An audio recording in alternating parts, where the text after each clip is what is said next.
The Honourable Premier. Thank you very much, Mr. Speaker. Mr. Speaker, today I rise to pay tribute to Elder and Yukon Regional Chief Mike Smith.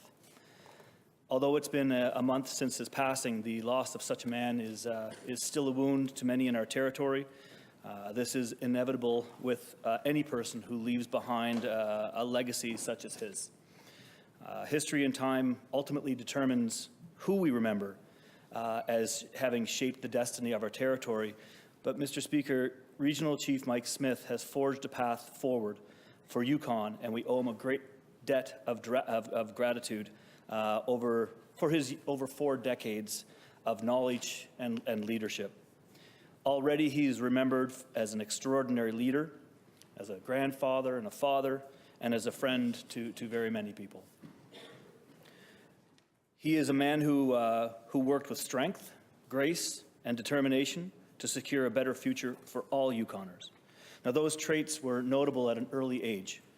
A residential school survivor, he became one of the first 2 Indigenous lawyers in the Yukon in 1984, encouraged by Elijah Smith, and much of his life work was focused on land claims and Aboriginal rights.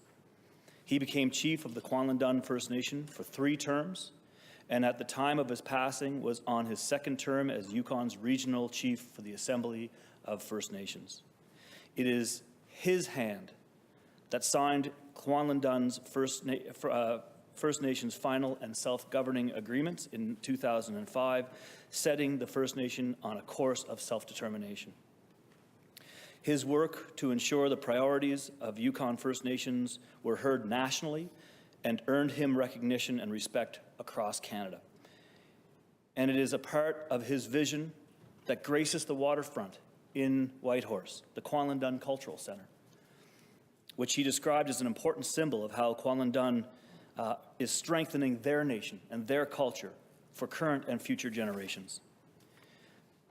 Mr. Speaker, to quote Chief Dan George's words to a grandchild, and I quote, "In the midst of a land without silence, you have to make a place for yourself.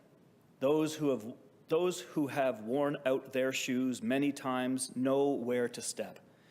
It is not their shoes you can wear, only their footsteps that you may follow, if you can let it happen," end quote. Mr. Speaker, Regional Chief Mike Smith took the steps of a giant, and he prepared the generations behind him to carry forward in a similar stride.